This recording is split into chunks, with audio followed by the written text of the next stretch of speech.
एक साधक श्री राम कृष्ण से पूछते हैं कि आप कहते हैं कि संसार में अनासक्त होकर कर्म करना चाहिए, परंतु कार्य के निर्वाह के लिए संसार में कितने ही अनुचित काम करने पड़ते हैं। कोई पाप कर्म कर रहा है, कोई पुण्य कर्म। यह सब क्या पहले के कर्मों का फल है? क्या यह करते ही रहना होगा? श्री राम कृष्ण समझाते हैं, कर्म कब तक है? जब तक उन्हें प्राप्त न कर सको। उन्हें प्राप्त कर लेने पर सब चले जाते हैं। तब पाप पुण्य के पार जाया जाता है। फल आ जाने पर फूल चला जाता है। फूल दिख पड़ता है फल होने के लिए। संध्या आदि कर्म कितने दिन के लिए? जितने दिन तक ईश्वर का नाम स्मरण करते हुए रोमांच न हो जाए, आंखों से आंसू न आ जाएं। ये सब अवस्थाएं ईश्वर प्राप्ति के लक्षण हैं। ईश्वर पर शुद्धा भक्ति प्राप्त करने के लक्षण हैं। उन्हें जान लेने पर मनुष्य पाप और पुण्य दोनों के परे चला जाता है। राम प्रसाद ने कहा है, भुक्ति और मुक्ति को मैं मस्तक पर धारण करता हूं और काली ब्रह्म है यह मर्म जानकर धर्मा धर्म को मैंने छोड़ ही दिया है। तो उनकी ओर जितना बढ़ोगे उतना ही वे कर्म घटा देंगे। गृहस्थ की बहू गर्भवती होने पर उसकी सास धीरे धीरे उसका काम घटा देती है। जब 10वां महीना होता है तब बिल्कुल काम घटा दिया जाता है।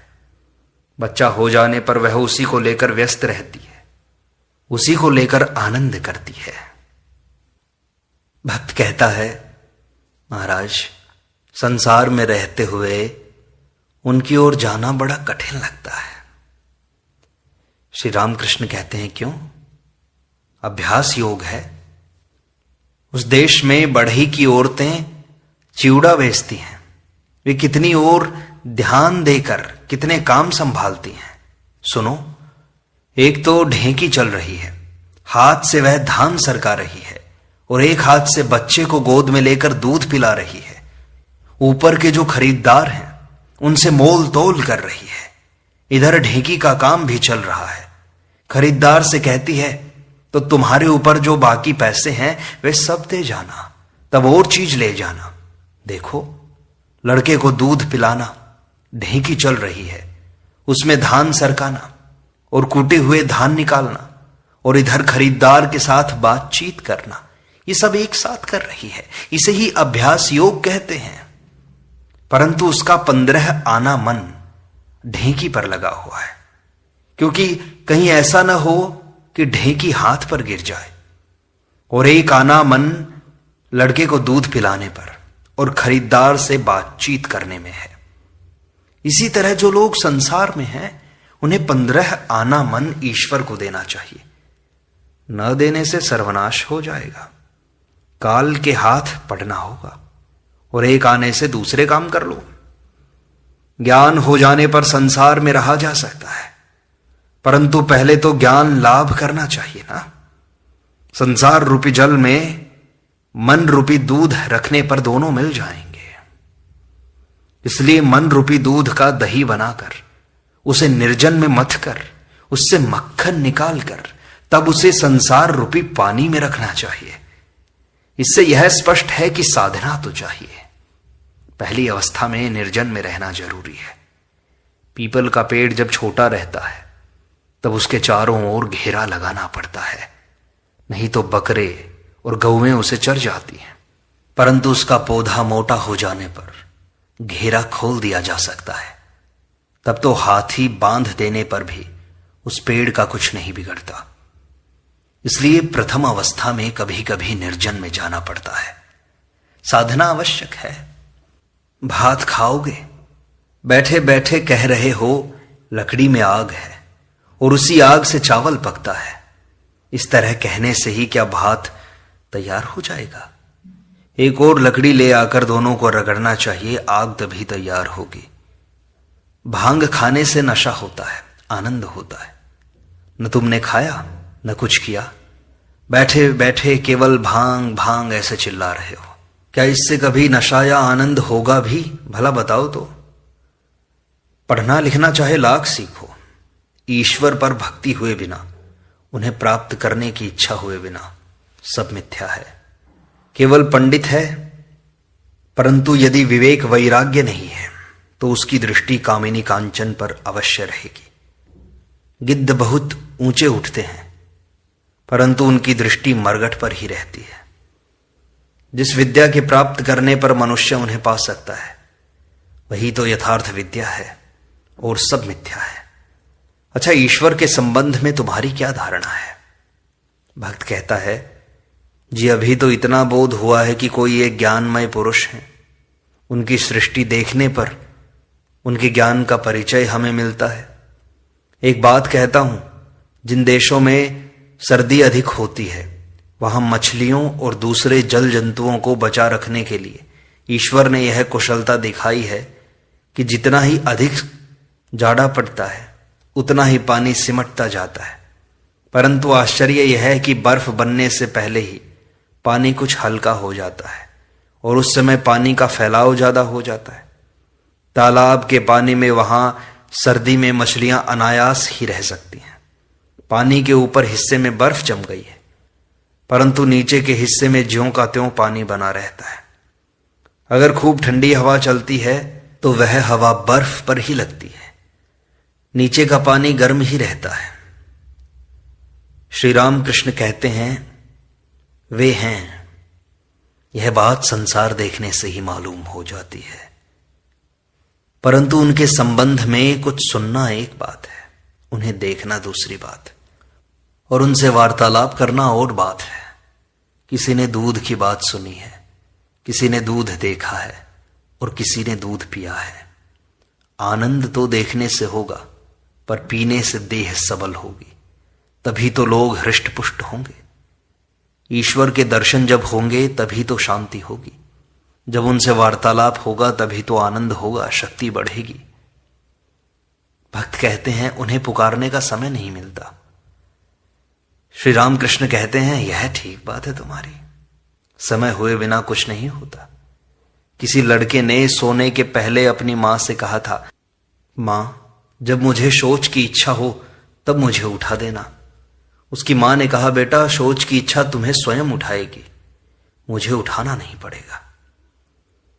जैसे जो कुछ देना चाहिए यह उनका पहले से ही ठीक किया हुआ है। घर की एक पुरखिन अपनी बहुओं को एक बर्तन से नापकर चावल बनाने के लिए देती थी, पर उतना चावल उन लोगों के लिए कम पड़ता था। एक दिन वह नापने वाला बर्तन फूट गया। इससे बहुएं बहुत खुश हुई, पर उस पर पुरखिन ने कहा, तुम्हारे नाचने कूदने या खुशी मनाने से क्या हुआ? मैं चावल अपनी मुट्ठी से नाप सकती हूं, मुझे अंदाजा मालूम है। तुम क्या करोगे पूछते हो? उनके श्री चरणों में सब कुछ समर्पित कर दो, उन्हें आम मुख्तियारी दे दो, वे जो कुछ अच्छा समझे करें। बड़े आदमी पर अगर भार दे दिया जाए तो वह कभी बुराई नहीं कर सकता। साधना की भी आवश्यकता है, परंतु साधक दो तरह के होते हैं। एक तरह के साधकों का स्वभाव बंदर के बच्चे जैसा होता है, दूसरे तरह के साधक का बिल्ली के बच्चे जैसा।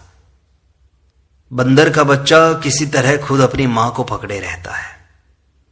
इसी तरह कोई साधक सोचते हैं, हमें इतना जप करना चाहिए, इतनी देर तक ध्यान करना चाहिए, इतनी तपस्या करनी चाहिए, तब कहीं ईश्वर मिलेंगे। इस तरह के साधक अपने प्रयत्न से ईश्वर प्राप्ति की आशा रखते हैं, परंतु बिल्ली का बच्चा खुद अपनी मां को नहीं पकड़ सकता। वह पड़ा हुआ बस म्याऊं म्याऊं करके पुकारता है। उसकी मां चाहे जो करे, उसकी मां कभी उसे बिस्तर पर ले जाती है, कभी छत पर लकड़ी की आड़ में रख देती है और कभी उसे मुंह में दबाकर यहां वहां रखती फिरती है। वह स्वयं अपनी मां को पकड़ना नहीं चाहता। इसी तरह कोई साधक स्वयं हिसाब करके साधन भजन नहीं कर सकते कि इतना जाप करूंगा, इतना ध्यान करूंगा। वह केवल व्याकुल होकर रो रो कर उन्हें पुकारता है। उसका रोना सुनकर वे फिर रह नहीं सकते, आकर दर्शन देने ही पड़ते हैं। श्री राम कृष्ण आगे कहते हैं, वे ही सब कराते हैं, यह ठीक है, करता वही है। मनुष्य तो मात्र यंत्र स्वरूप है। और यह भी ठीक है कि कर्म फल भी है। मिर्च खाने पर पेट जलता रहेगा, पाप करने से उसका फल अवश्य भोगना होगा। जिसे सिद्धि हो गई है, जिसने ईश्वर को पा लिया है, वह फिर पाप नहीं कर सकता। उसके पैर बेताल नहीं पड़ते। जिसका सधा हुआ गला है, उसके स्वर में सा रे ग म बिगड़ने नहीं पाते। मैं एक बात और कहता हूं कि संसारियों के लिए सेव्य सेवक भाव अच्छा है। सब सांसारिक काम तो कर रहे हैं, ऐसी अवस्था में मैं वही हूं, यह भाव कैसे आ सकता है? जो कहता है मैं वही हूं, उसके लिए तो संसार स्वप्नवत है। उसका अपना शरीर और मन भी स्वप्नवत है, उसका मैं भी स्वप्नवत है। अतएव संसार का काम वह नहीं कर सकता। इसीलिए सेव्य सेवक भाव, दास भाव बहुत अच्छा है। दास भाव हनुमान का था। श्री राम से हनुमान ने कहा था, राम कभी तो मैं सोचता हूं तुम पूर्ण हो, मैं अंश हूं, तुम प्रभु हो, मैं दास हूं। और जब तत्व का ज्ञान हो जाता है, तब देखता हूं मैं ही तुम हूं और तुम ही मैं है। तत्व ज्ञान के समय सोहम हो सकता है, परंतु वह दूर की बात है। श्री रामकृष्ण आगे कहते हैं कि अच्छा, तुम्हें साकार पसंद है या निराकार? बात यह है कि जो निराकार है वही साकार भी है। भक्त की आंखों को वे साकार रूप से दर्शन देते हैं। जैसे अनंत जल राशि, महासमुद्र, जिसका न ओर है न कोई छोर, उसी जल में कहीं कहीं बर्फ जम गई है। ज्यादा ठंडक पहुंचने पर पानी जमकर बर्फ हो जाता है। उसी तरह भक्ति हिम द्वारा साकार रूप के दर्शन होते हैं। जिस तरह सूर्योदय होने पर बर्फ गल जाती है, ज्यों का त्यों पानी हो जाता है, उसी तरह ज्ञान मार्ग या विचार मार्ग से होकर जाने पर साकार रूप के दर्शन नहीं होते। फिर तो सब निराकार ही निराकार दिखाई पड़ता है। ज्ञान सूर्योदय होने पर साकार बर्फ गल जाती है। परंतु देखो, जिसकी निराकार सत्ता है, उसी की साकार भी तो है। अगले दिन एक वेदांतवादी साधु आए। उनसे श्री राम कृष्ण का वार्तालाप होने लगा। श्री राम कृष्ण उनसे कहते हैं, यह सब तुम्हें कैसा जान पड़ता है? साधु कहते हैं, यह सब स्वप्नवत है। श्री राम कृष्ण कहते हैं, ब्रह्म सत्य और संसार मिथ्या, यही ना? अच्छा जी, तो बताओ ब्रह्म कैसा है? साधु कहता है, शब्द ही ब्रह्म है, अनाहत शब्द। श्री राम कृष्ण कहते हैं, परंतु शब्द का प्रतिपाद्य भी तो एक है। क्यों जी, यही है ना? साधु कहता है, वही वाच्य है और वही वाचक भी है। यह बात सुनते ही श्री राम कृष्ण समाधिस्थ हो गए, चित्रवत स्थिर बैठे हुए हैं। साधु और भक्तगण आश्चर्यचकित होकर श्री राम कृष्ण की यह समाधि अवस्था देख रहे हैं। केदार साधु से कह रहे हैं, यह देखिए, इसे समाधि कहते हैं। साधु ने ग्रंथों में ही समाधि की बात पढ़ी थी। समाधि कैसे होती है, यह उन्हें कभी नहीं देखा था। श्री राम कृष्ण धीरे धीरे अपनी प्राकृत अवस्था में आ रहे हैं। अभी जगन माता के साथ वार्तालाप कर रहे हैं। कहते हैं, मां, अच्छा हो जाऊं, बेहोश न कर देना मुझे। साधु के साथ सच्चिदानंद की बातें करनी है। सच्चिदानंद की बातें करते हुए आनंद मनाऊंगा ना।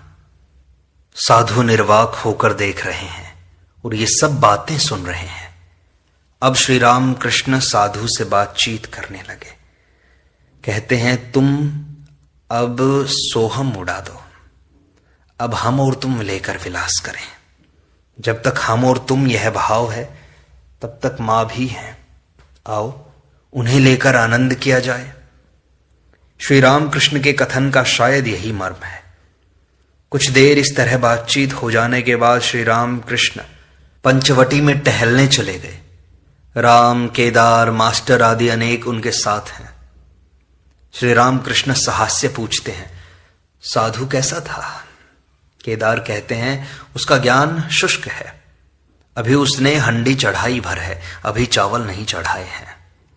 श्री रामकृष्ण कहते हैं, हाँ ये बात तो ठीक है, परंतु त्यागी है, जिसने संसार को त्याग दिया है वह बहुत आगे बढ़ गया है। साधु अभी प्रवर्तक है, उन्हें अगर कोई प्राप्त न कर सका तो उसका कुछ भी नहीं हुआ। जब उनके प्रेम में मस्त हुआ जाता है तब और कुछ नहीं सुहाता। तब तो आदरणीय श्यामा मां को बड़े प्रयत्न से हृदय में धारण किए रहो। मन तू देख और मैं देखूं और कोई देखने न पाए। केदार श्री राम कृष्ण के भाव के अनुरूप एक गीत गाते हैं जिसका भावार्थ यह है, सखी मन की बात कैसे कहूं, कहने की मनाही है। दर्द को समझने वाले के बिना प्राण कैसे बच सकेंगे। जो मन का मीत होता है वह देखते ही पहचान में आ जाता है, वह विरला ही तो होता है। अगले दिन एक तांत्रिक भक्त श्री रामकृष्ण से मिलने आए। श्री रामकृष्ण तांत्रिक भक्त से कहते हैं, ये सब तांत्रिक साधना के अंग हैं। कपाल पात्र में सुधा का पान करना, उस सुधा को कारणवारी कहते हैं, है ना? तांत्रिक कहता है, जी हां। श्री रामकृष्ण कहते हैं, 11 पात्र ना? तांत्रिक कहता है 3 तोला भर शव साधना के लिए। श्री रामकृष्ण कहते हैं, पर मैं तो सुरा छू तक नहीं सकता। तांत्रिक कहता है, आप तो सहजानंद हैं, यह आनंद होने पर और फिर क्या चाहिए? श्री रामकृष्ण कहते हैं, फिर देखो मुझे जब तब भी अच्छे नहीं लगते, सदा स्मरण मनन रहता है। अच्छा, षट चक्र क्या बीज है? तांत्रिक कहता है, जी वह सब अनेक तीर्थों की तरह है। प्रत्येक चक्र में शिव शक्ति विराजमान है। वे आंखों से नहीं देखे जाते, शरीर काटने पर भी नहीं मिलते। श्री रामकृष्ण तांत्रिक से पूछते हैं, अच्छा बीज मंत्र पाए बिना क्या कुछ सिद्ध होता है भला? तांत्रिक कहता है, होता है, विश्वास द्वारा, गुरु वाक्य पर विश्वास। श्री रामकृष्ण मणि की ओर इशारा करते हुए कहते हैं, विश्वास। तांत्रिक भक्त के चले जाने पर ब्राह्मण समाज के श्री जय गोपाल सेन आए। श्री रामकृष्ण उनके साथ वार्तालाप कर रहे हैं। मणि, राखाल इत्यादि भक्तगण पास बैठे हैं। तीसरे पहर का समय है। श्री रामकृष्ण जय गोपाल के प्रति कहते हैं, किसी से किसी मत से विद्वेष नहीं करना चाहिए। निराकारवादी साकारवादी सभी उन्हीं की ओर तो जा रहे हैं। ज्ञानी योगी भक्त सभी उन्हीं को तो खोज रहे हैं। ज्ञान मार्ग के लोग कहते हैं ब्रह्म, योग मार्ग के लोग कहते हैं आत्मा, परमात्मा, भक्तगण कहते हैं भगवान, फिर यह भी है नित्य देव नित्यदास। जय गोपाल कहते हैं, कैसे जानूं कि सभी पथ सत्य है महाराज? श्री रामकृष्ण कहते हैं, किसी एक पथ से ठीक ठीक जा सकने पर उनके पास पहुंचा जा सकता है। उस समय सभी पथों का पता भी जाना जा सकता है। जैसे एक बार किसी तरह यदि छत पर उठना संभव हो सके तो लकड़ी की सीढ़ी से भी उतरा जा सकता है, पक्की सीढ़ी से भी, एक बांस के सहारे भी और एक रस्सी के द्वारा भी। उनकी कृपा होने पर भक्त सब कुछ जान सकता है। उन्हें एक बार प्राप्त करने पर सब कुछ जान सकोगे। एक बार किसी भी तरह बड़े बाबू के साथ साक्षात्कार करना चाहिए, उनसे बातचीत तो करनी ही चाहिए। तब बाबू स्वयं ही बता देंगे कि उनके कितने बगीचे, तालाब या कंपनी के कागज हैं। जय गोपाल पूछते हैं, उनकी कृपा कैसे होगी महाराज? श्री रामकृष्ण कहते हैं, सदा उनके नाम व गुणों का कीर्तन करना चाहिए। जहां तक संभव हो सांसारिक चिंतन का त्याग करो। तुम खेती करने के लिए अनेक कष्टों से खेत में जल ला रहे हो, परंतु खेत की मेड़ पर एक छेद में से सब जल बाहर निकल जा रहा है। तब तो नाली काटकर जल लाना व्यर्थ हुआ, व्यर्थ ही श्रम कर रहे हो। चित्त शुद्धि होने पर, विषय भोग की आसक्ति दूर हो जाने पर व्याकुलता आएगी, तुम्हारी प्रार्थना ईश्वर के पास पहुंचेगी। टेलीग्राफ का तार टूटा रहने पर अथवा उसमें अन्य कोई दोष रहने पर तार का समाचार नहीं पहुंचेगा।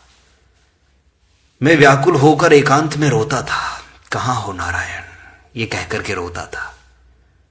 रोते रोते बाह्य ज्ञान लुप्त हो जाता था, मैं महावायु में लीन हो जाता था। योग कैसे होता है? टेलीग्राफ का तार टूटा न रहने पर या उसमें कोई दोष न रहने पर होता है। विषयों के प्रति आसक्ति का एकदम त्याग कर देना चाहिए। किसी प्रकार की कामना वासना नहीं रखनी चाहिए। कामना वासना रहने पर उसे सकाम भक्ति कहते हैं। निष्काम भक्ति को अहेतुकी भक्ति कहते हैं। तुम प्यार करो या ना करो, फिर भी मैं तुम्हें प्यार करता हूं, इसी का नाम है अहेतुक प्रेम। बात यह है उनसे प्रेम करना। प्रेम गहरा होने पर दर्शन होता है। पति पर सती का आकर्षण, संतान पर मां का आकर्षण और विषय प्रिय व्यक्ति का सांसारिक विषयों के प्रति आकर्षण, ये तीन आकर्षण यदि एक ही साथ हों तो ईश्वर का दर्शन होता है। जय गोपाल विषय प्रिय व्यक्ति हैं। क्या इसीलिए श्री राम कृष्ण उन्हीं के योग्य ये सब कुछ उपदेश कर रहे हैं? ऐसा सोचते हुए मणि बार बार चिंतन करने लगे, सोचने लगे कि श्री राम कृष्ण प्रत्येक व्यक्ति को उसकी योग्यता के अनुसार ही मार्ग बताते हैं। जय हो श्री राम कृष्ण, जय हो श्री राम कृष्ण।